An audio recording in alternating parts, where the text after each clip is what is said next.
नमस्कार दोस्तों, बिहार बीएड 2026 का ऑनलाइन आवेदन स्टार्ट किए गए हैं।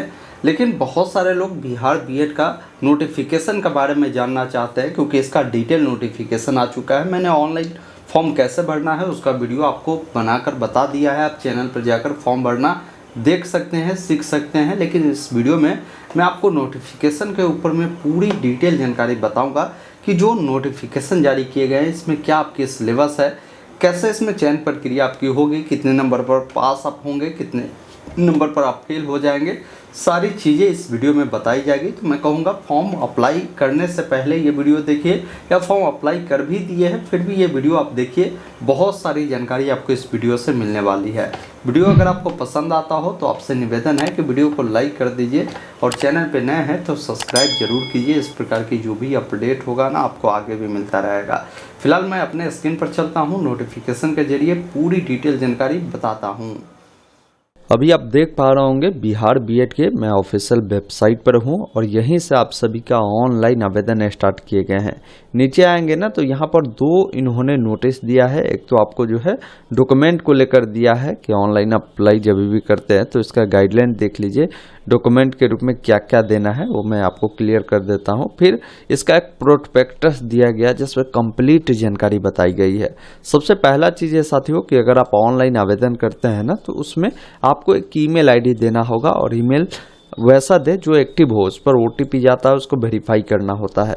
एक मोबाइल नंबर देना होगा, वो भी एक्टिव होनी चाहिए। साथ में आपका जो भी पासपोर्ट साइज का फोटो है वो देना होगा, जिसका बैकग्राउंड कोशिश करे वाइट हो, कलर फोटो आपका होना चाहिए। सिग्नेचर देना है जो वाइट पेपर पर ब्लू या ब्लैक इंक पेन से आपको कर देना होगा। बाकी पेमेंट करने के लिए आपके पास net banking, credit card, debit card, ATM, UPI, इनमें से कोई भी एक माध्यम होना चाहिए जिससे आप पेमेंट आसानी से कर पाएंगे। तो ये सारी प्रक्रिया इन्होंने गाइडलाइन के रूप में बताया है कि अप्लाई करने में ये सब देना होगा। बात करते हैं इसका प्रॉपर गाइडलाइन प्रोस्पेक्टस देखते हैं। तो इसको मैं डाउनलोड किया हूँ और यहाँ पर कंप्लीट जानकारी इसको लेकर आपको बताए गए हैं। जैसे ये आपका महत्वपूर्ण निर्देश है जिसमें बोला गया है कि कोई 2026 में बीएड करना चाहते हैं तो वैसे अभ्यर्थी को ये जो वेबसाइट दिए गए हैं ना, इस पर जाकर आपको आवेदन प्रक्रिया को पूरा करना होगा। बात करें इसके लिए एलिजिबिलिटी कंडीशन क्या रखा गया है, पहले वो समझते हैं। उससे पहले इम्पोर्टेंट डेट समझ लीजिए। देखिए, ऑनलाइन आवेदन 27 तारीख से स्टार्ट हुए हैं, 18 मई तक आवेदन आपके चलेंगे। बाकी इसमें क्या है ना कि अगर लेट फाइन के साथ फॉर्म भरेंगे तो इसमें एक्स्ट्रा 500 रुपये अधिक देना होगा, जो कि 19 मई से 21 मई तक फॉर्म फिलअप चलेंगे। फॉर्म भरने में किसी को गलती होता है तो एडिट कर पाएगा 22 तारीख से लेकर 23 मई तक। बाकी इसका एडमिट कार्ड 1 जून को जारी कर दिया जाएगा। इनका एंट्रांस टेस्ट जो होगा वो 7 जून को होने वाला है। आंसर की अपलोड होगा 8 जून को, और बाकी आपका जो भी ऑब्जेक्शन प्रक्रिया है वो 9 जून से 10 जून तक चलेगा, और रिजल्ट आपका 19 जून को डिक्लेयर कर दिया जाएगा। बात करते हैं अर्हता का, फॉर्म कौन लोग भर सकते हैं। देखिए, यहाँ पर बताए गए हैं कि फॉर्म भरने के लिए मैंने अप्लाई वाला वीडियो में एक छोटा सा मिस्टेक हमसे हो गया बताने में। अब क्लियर यहाँ पर समझिए, बोला गया है कि अगर कोई 2 वर्षीय बीएड अगर करना चाहते हैं ना तो उनको यहाँ पर बोला गया है कि जिन्होंने स्नातक उत्तीर्ण किया है, चाहे आप किसी भी सब्जेक्ट में हो, आप अप्लाई करेंगे। अथवा कोई कैंडिडेट विज्ञान, सामाजिक विज्ञान, मानविक, वाणिज्य में अगर स्नातकोत्तर किया है न्यूनतम 50% अंकों के साथ, तो भी आप अप्लाई कर सकते हैं। या आपने स्नातक किया है उसमें 50% आपका अंक है, आप एलिजिबल है, फॉर्म को आप अप्लाई कर सकते हैं।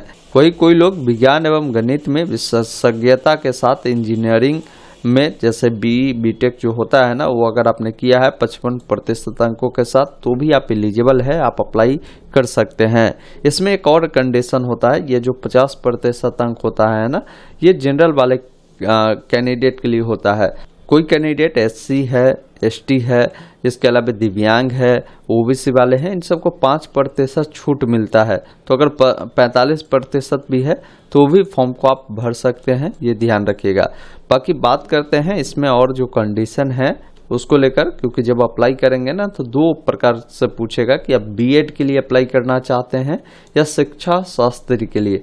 तो शिक्षा शास्त्री से अगर कोई बीएड करना चाहते हैं ना, तो आपने जो है स्नातक उत्तीर्ण किया हो, कि कोई अभ्यर्थी मान लीजिए वो संस्कृत में अगर उन्होंने स्नातक किए हुआ है और वो चाहते हैं शिक्षा शास्त्री से अप्लाई करना तो कर सकते हैं। हर लोग शिक्षा शास्त्री से अप्लाई नहीं करेंगे, ये विशेष तौर पर आपको ध्यान रखना है।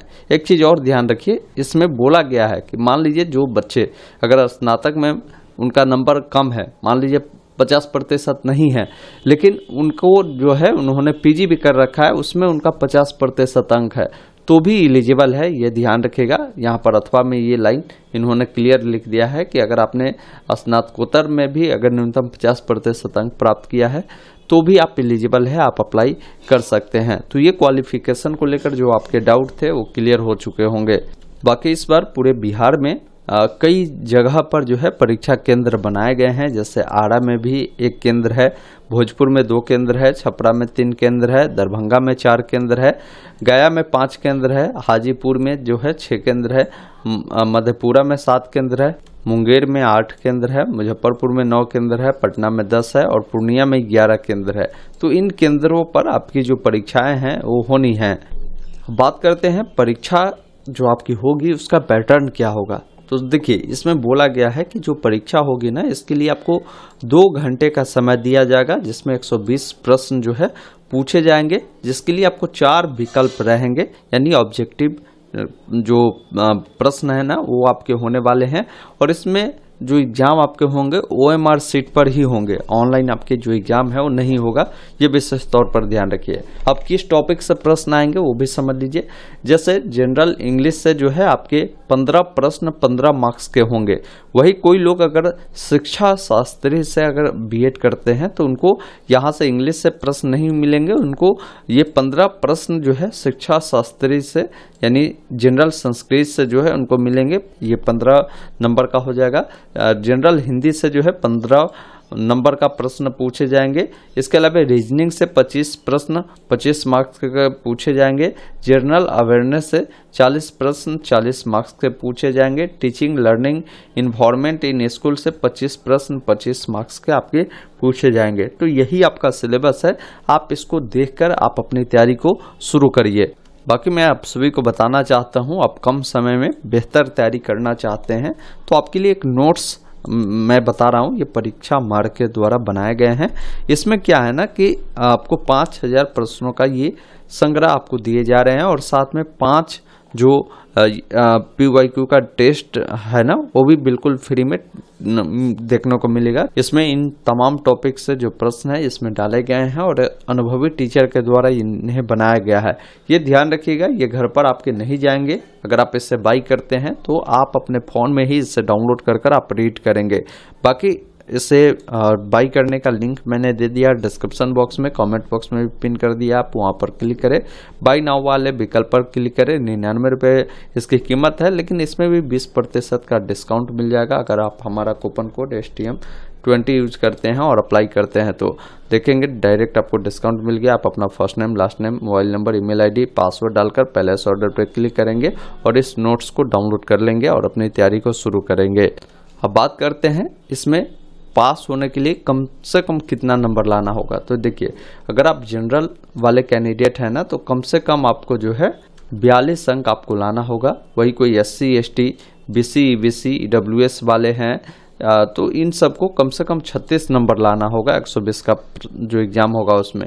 इसमें कोई भी निगेटिव मार्किंग नहीं है तो इसलिए कोई प्रश्न छोड़ना भी नहीं है, निगेटिव मार्किंग इसमें नहीं होने वाला है। बात करते हैं आवेदन शुल्क का, तो आवेदन शुल्क जो लग रहे हैं जनरल वालों को 1000 है, वही दिव्यांग, अति पिछड़ा वर्ग, महिला, EWS इन सबको 750 रुपये हैं। SC ST को यहाँ पर 500 रुपये देने होंगे, जो कि ऑनलाइन माध्यम से आपको पेमेंट प्रक्रिया को पूरा करना है। अब आवेदन प्रक्रिया कैसे करना है उसको लेकर इन्होंने पूरा गाइडलाइन समझाया है, जिसको आप देख सकते हैं। बात करें इसमें डॉक्यूमेंट क्या क्या लग रहा है तो वो देख लीजिए। तो डॉक्यूमेंट में आपका जो 10वीं का मार्कशीट है वो देना है, 12वीं का मार्कशीट देना है और ग्रेजुएशन का जो फाइनल ईयर का मार्कशीट है वो देना है। अब बहुत सारे बच्चों को मैंने देखा है कि उनका रिजल्ट जैसे आया है लेकिन उनका फाइनल ईयर का मार्कशीट नहीं है। तो वैसे स्थिति में आप इंटरनेट वाला भी अपलोड कर सकते हैं, लेकिन जब डॉक्यूमेंट वेरिफिकेशन होगा उस समय ओरिजिनल आपको दिखाना होगा। तो अगर फॉर्म भरना है तो अभी आप ऐसा कर सकते हैं। अगर पॉसिबल है तो आप अपना ओरिजिनल मार्कशीट जाकर कॉलेज यूनिवर्सिटी से प्राप्त कर लीजिए, उसको दे दीजिए। BC के केस में NCL सर्टिफिकेट देना है, SC/ST के केस में उनका कास्ट सर्टिफिकेट, EWS के केस में EWS सर्टिफिकेट, और यहाँ पर निवास प्रमाण पत्र देना है। तो इन तमाम डॉक्यूमेंट को आपको अपलोड करना है, फिर फोटो सिग्नेचर आपको देना है, आपका फॉर्म सबमिट हो जाएगा, आसानी से आप भर पाएंगे। अब बहुत सारे कैंडिडेट जानना चाहते हैं कि भाई इंग्लिश से जो प्रश्न आएंगे किन किन टॉपिक से आएंगे वो बताइए। तो ये टॉपिक है, इंग्लिश से प्रश्न आपके इससे आएंगे। कोई अगर शिक्षा शास्त्र से करता है तो संस्कृत से जो प्रश्न आएंगे इन टॉपिक से आएंगे।